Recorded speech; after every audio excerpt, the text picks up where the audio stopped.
I'm Lindsay, 24, leading a development team at a top tech firm in Austin, Texas. Last month, I watched my parents, Jeffrey and Pamela, crumble when they saw what their brand new Mercedes-Benz SUV truly cost them. 4 years ago, I was an 18-year-old with a broken heart, betrayed when they refused to pay for my college, choosing instead to cruise Dallas in that car to impress their friends. Lindsay, deal with it, my dad snapped, brushing me off like I didn't matter. So I did. I fought tooth and nail, built a career that left them stunned, and turned their selfishness into something they never expected. If your family ever let you down, share your story in the comments, hit like, and subscribe for more real stories like this. In our picture-perfect Dallas suburb where every house screamed money, I grew up certain college was my future. My dad, Jeffrey, owned a construction firm that built half the mansions around us, and my mom, Pamela, handled PR for upscale brands, always looking like she belonged on a billboard. We weren't billionaires, but we lived like it. Private school beach trips to Galveston, a lifestyle that turned heads. From my earliest memories, my parents were fixated on appearances. Dad shelled out thousands for country club memberships to network with big shots, while Mom threw charity galas to flaunt our flawless home. Perception is everything, Lindsay, Dad would lecture when I questioned why we needed a new Lexus when our old one worked just fine. People respect what they see. Despite their obsession with image, my parents swore education was the path to success. My straight A report cards were practically trophies in our living room. When I took first place in a regional coding contest in ninth grade, they paraded me to their friends as our tech prodigy. "We're saving for your college," Mom promised me through high school, her tone leaving no room for doubt.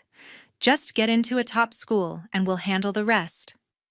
I trusted them. How could I not? Their lifestyle screamed wealth. New decor, designer outfits, a kitchen remodel that cost more than most cars. Their words backed my dreams, so I poured my heart into studying. While my friends hit parties on weekends, I was coding late at the library or taking extra courses at the community college to pad my applications.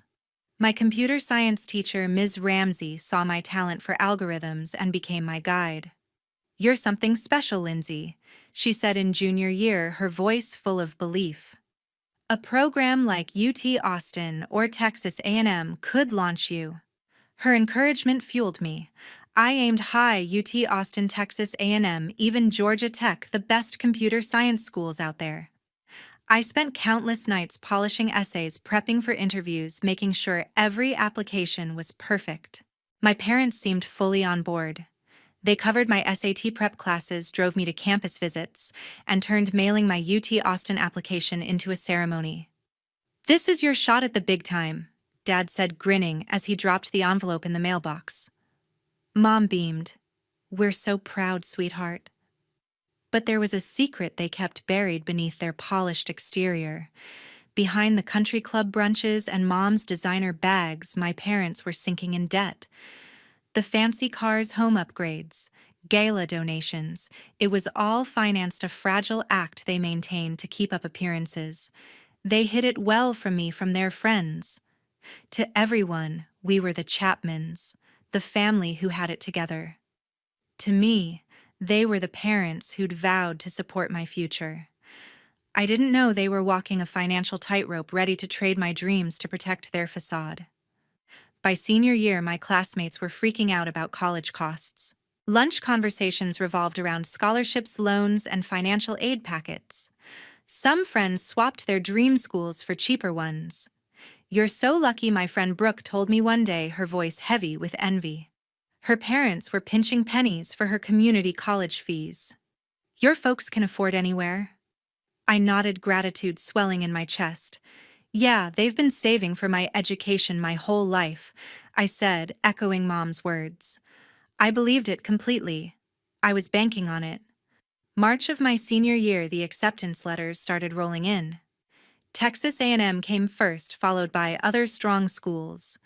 When UT Austin's letter arrived, I tore through the house, screaming, waving it like a flag. Georgia Tech followed a week later. I had choices, real life-changing choices, and the future I'd worked for felt so close I could taste it. That night, I texted my parents who were at some fancy mixer asking for a special dinner to discuss college plans. Mom replied fast, suggesting, "The Capitol Grill, our go-to steakhouse for celebrations." "Let's make it big," she texted with a flurry of confetti emojis. I spent the evening browsing UT Austin's dorm options, imagining myself coding in their labs, building projects that could shape the world. Everything seemed to be falling into place. I had no clue my parents had other plans for the money they'd promised me. I didn't see the cracks in their perfect image the way they were scrambling to cover their debts. I couldn't imagine that the dinner I was so pumped for would shatter everything I thought I knew, that the future I'd built in my mind was about to be torn apart, not by accident, but by their decision. That Friday night at the Capitol Grill felt like a dream at first. The steakhouse buzzed with the clink of glasses and low laughter, the kind of place where Dallas's elite came to be seen. I'd dressed up in a black dress Mom had picked out for special occasions. My folder stuffed with printouts about UT Austin, Texas, A&M, and Georgia Tech program details, campus maps, the works. My heart was set on UT Austin, but I wanted to weigh every option with my parents. The hostess led us to a plush corner booth, a candle flickering between us. Dad ordered a bottle of red wine, $200 I'd later learn to toast my acceptances. "To our star," he said, raising his glass, his smile wide. Mom chimed in. "We're so proud, Lindsay. Top schools like these, you've outdone yourself." I couldn't stop grinning. This was it, the moment I'd pictured for years. I pulled out my folder, eager to dive into the pros and cons. I'm leaning toward UT Austin. I started flipping to their computer science page.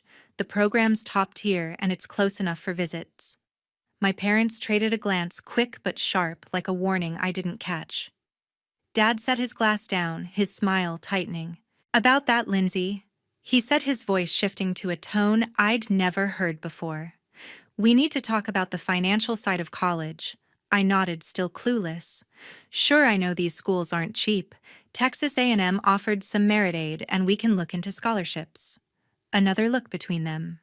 Mom reached for her water, took a slow sip, and set it down with care. "Lindsay," she said, her voice smooth, but cold, like she was closing a deal. "Your dad and I have decided we're not paying for your college." The words hit like a punch to the chest. I stared at her, certain I'd misheard. "What?" My voice came out small, barely a whisper. Dad leaned forward, his eyes hard. "We've worked our tails off for 25 years.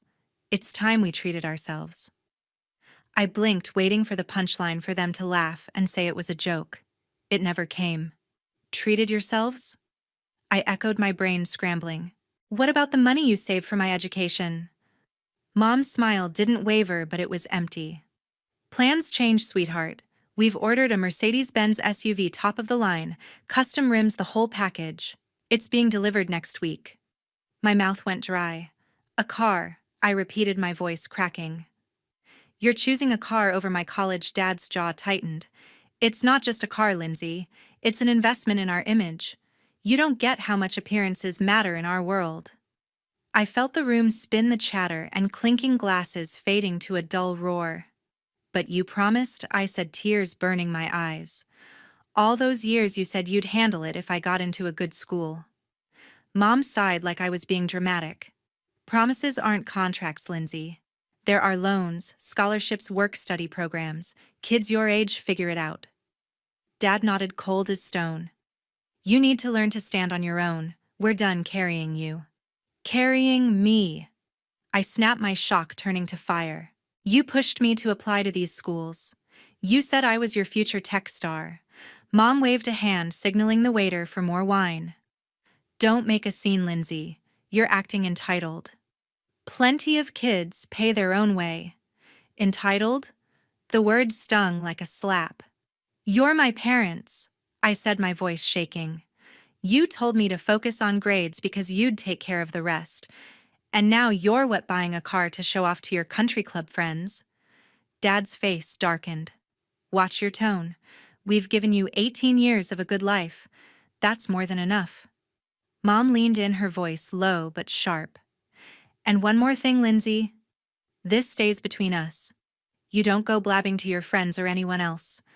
Our image is on the line, and you'll respect that." I stared at them, my heart pounding.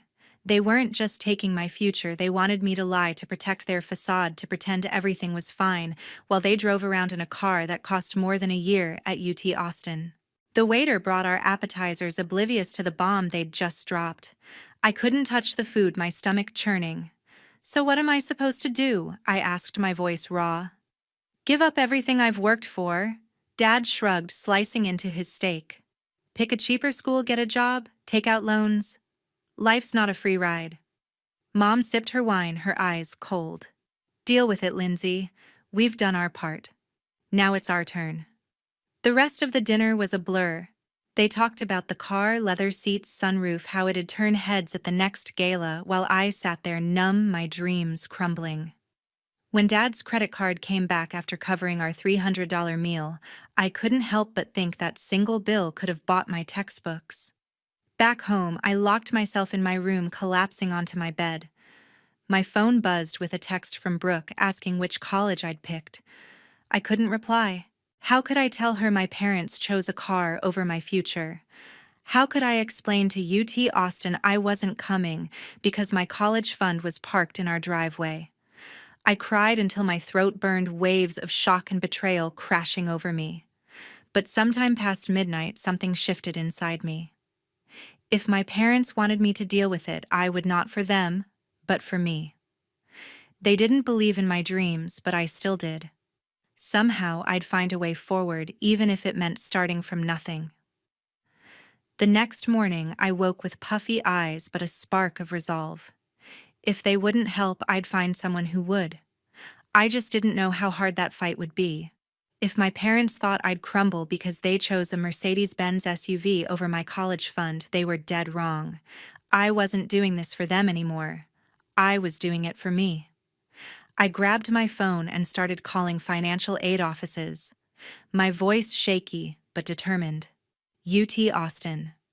My dream school was first. The administrator was kind but blunt. "Ms. Chapman, your parents' income is well above our need-based aid threshold," she said. "Since they're your legal supporters, you don't qualify regardless of their refusal to pay." I called every school that accepted me. Texas A&M, Georgia Tech, smaller programs. The answers were the same. My family looked rich on paper, and the system didn't care that my college fund was now parked in our driveway. With elite schools out of reach, I turned to state universities. The University of Texas at Arlington offered a partial merit scholarship covering about half the in-state tuition. It wasn't UT Austin, but their computer science program was solid, and it was my only shot. 2 weeks after that gut punch dinner, I faced my parents in our too-perfect living room. "I'm going to UTA," I said, my voice steady despite the knot in my chest. "I'll live in the cheapest dorm, work part-time, and take loans for the rest." Mom looked relieved, like I'd solved their problem. "That's practical, Lindsay. UTA is a fine school." Dad nodded, his face blank. "Sounds like a plan." No apology, no guilt, just a quick shift to their next obsession, the car's delivery date. "The interior's unreal," Mom gushed, scrolling through photos on her phone. I walked away, my stomach twisting. I landed a summer job at a mall coffee shop pouring lattes for $8 an hour.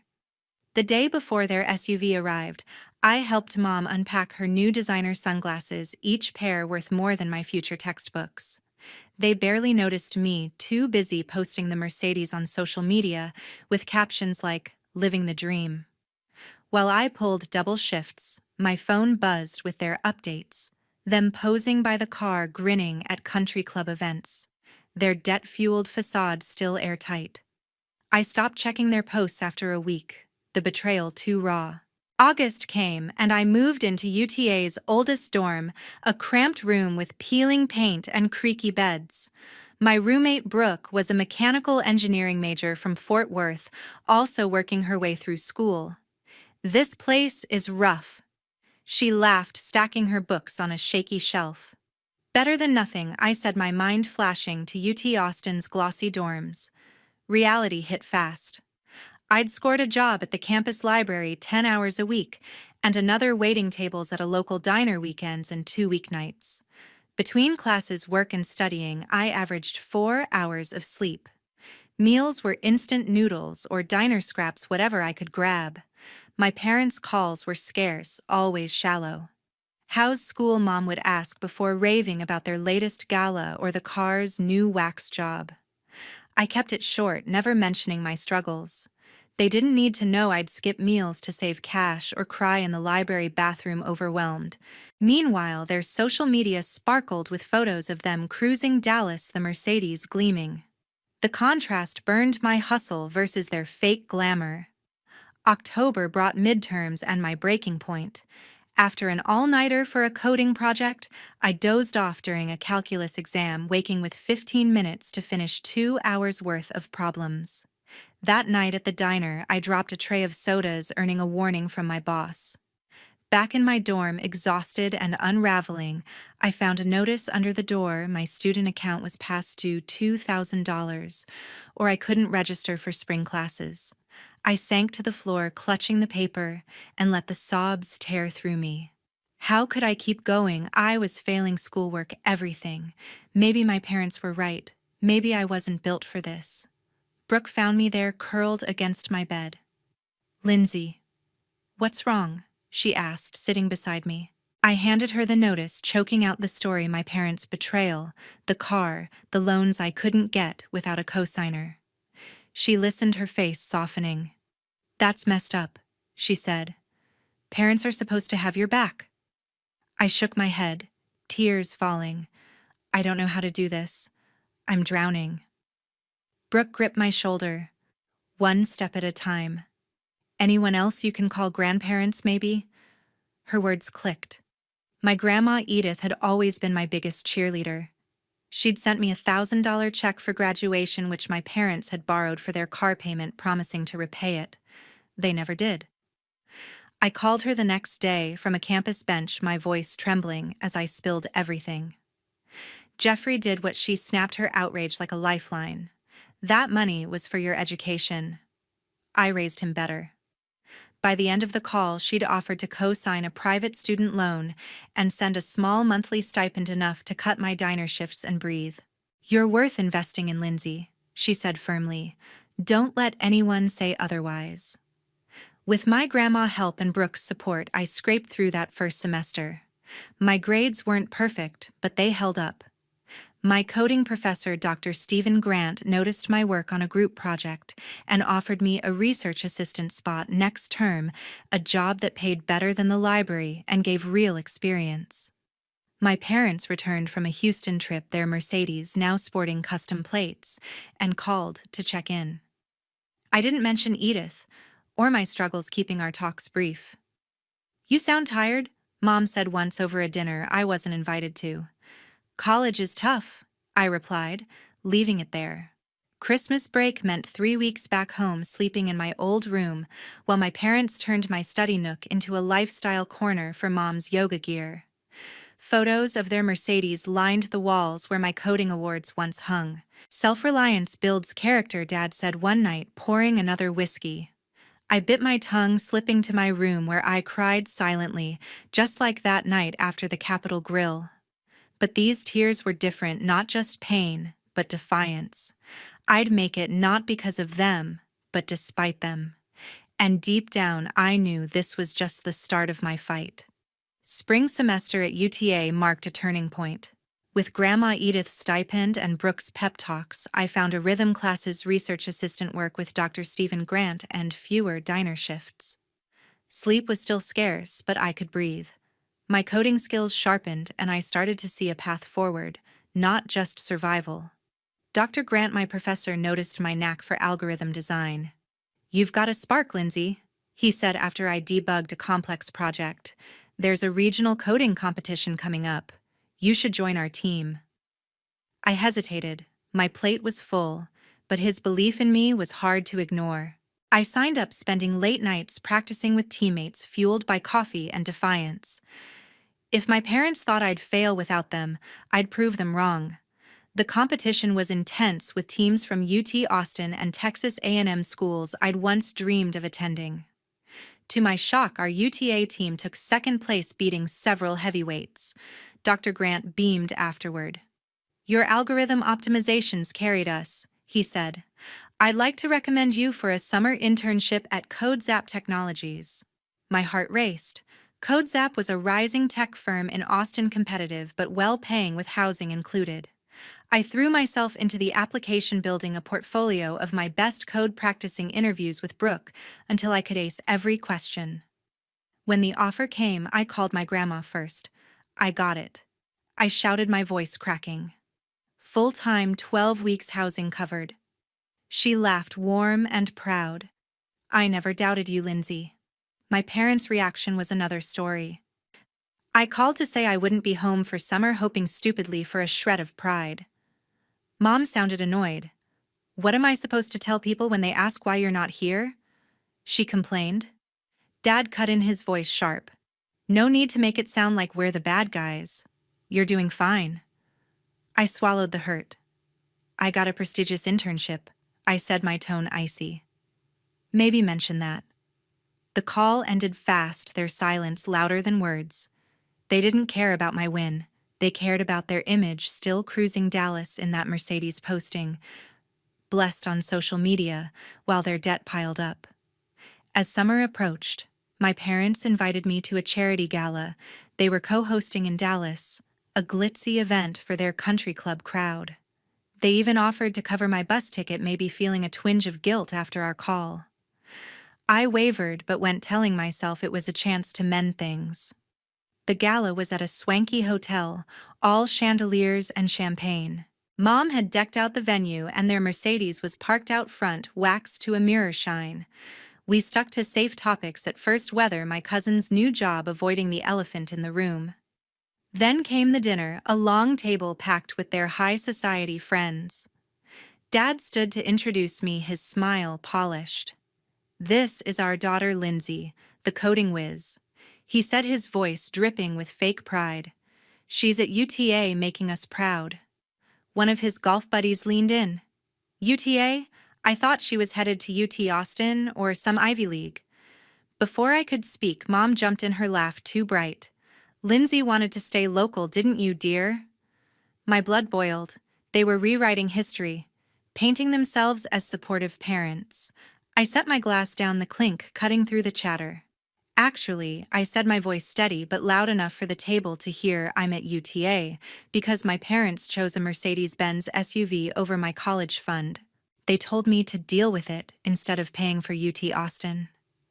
The room went dead silent. Dad's face turned to stone. Mom's smile froze like a mannequin's. Their friends shifted uncomfortably, eyes darting. "Lindsay's exaggerating," Dad said, forcing a chuckle. "We just encouraged her independence." I locked eyes with him. "Is that what you call it? Because I remember you saying, 'We've done our part, now it's our turn.'" Mom stood abruptly. "Lindsay helped me with dessert in the kitchen." She hissed, her voice low but furious. "In the kitchen," she spun on me. "How dare you humiliate us like that? Do you know what this does to our reputation?" I stared, incredulous. "Your reputation? You threw away my future for a car, and now you're mad." I told the truth. Dad stormed in, his face red. "You're being dramatic. We gave you 18 years of support. Most kids get nothing." My voice didn't waver. Most parents don't promise their kid college, then snatch it away for a status symbol. "You told me to keep quiet to protect your image. I'm done lying for you." Mom's eyes welled up, but her voice was ice. "If you can't respect what we've done for you, maybe you shouldn't be here." I nodded, calm washing over me. "You're right." I walked out through the stunned gala crowd to the lobby and called an Uber to the bus station. Before leaving, I turned to them one last time. "I'm going to make it despite you," I said quietly. "And someday, you'll regret choosing that car over me." The Uber ride was a blur, tears streaming as I processed what I'd done.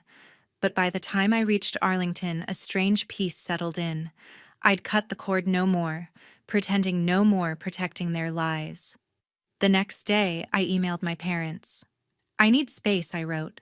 "I'll update you on big stuff, but don't contact me otherwise."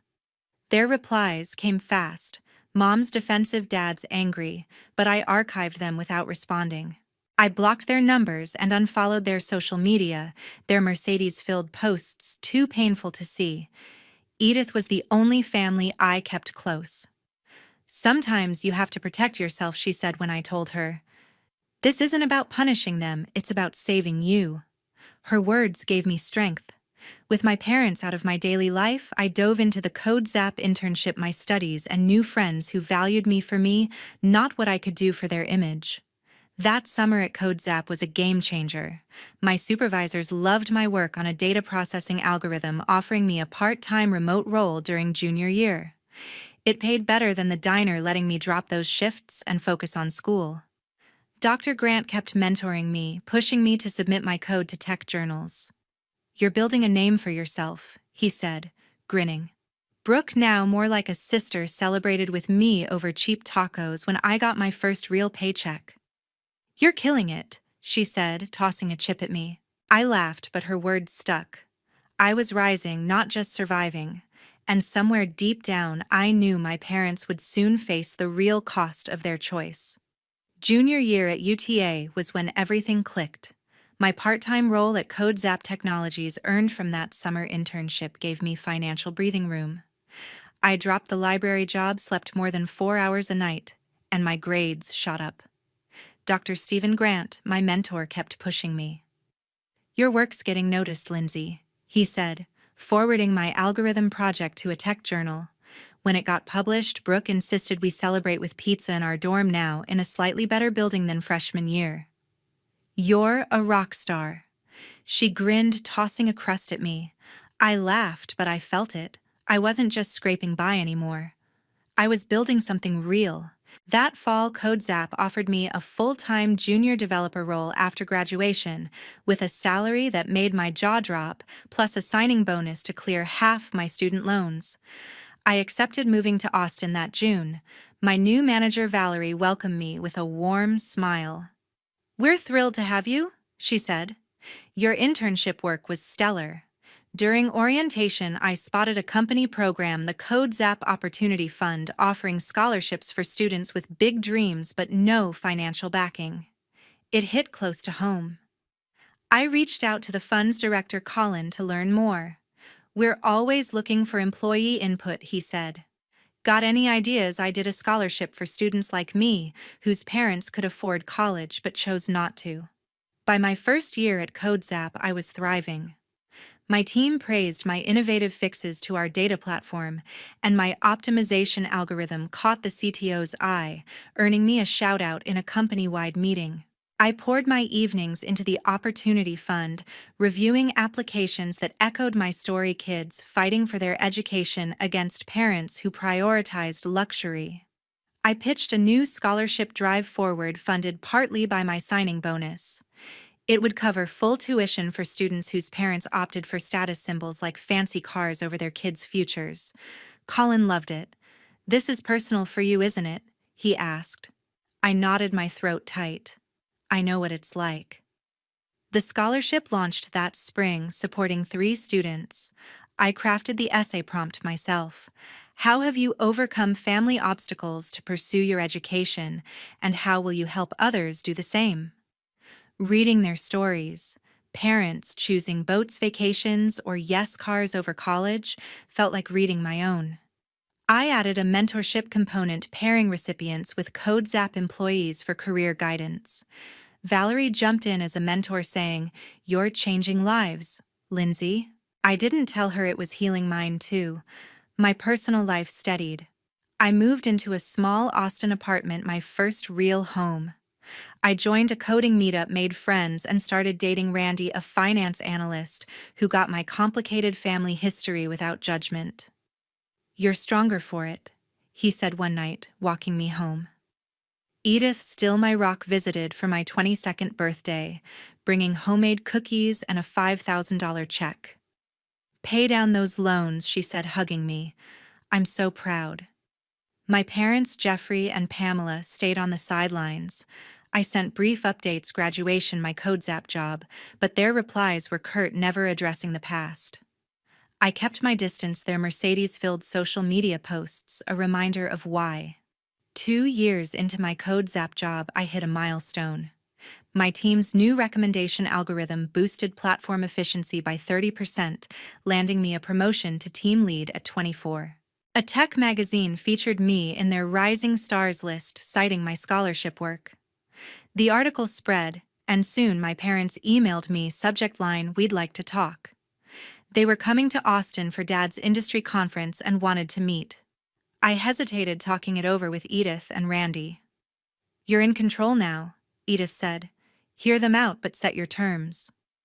I agreed to meet at a quiet cafe near my office, my turf. They walked in looking older, Dad's hair grayer, Mom thinner. "Lindsay." Mom said, her voice catching, reaching for a hug. I stepped back, offering a handshake. "Good to see you," I said, neutral. We sat, the air heavy with unspoken words. They made small talk, weather their flight, before Mom broached my career.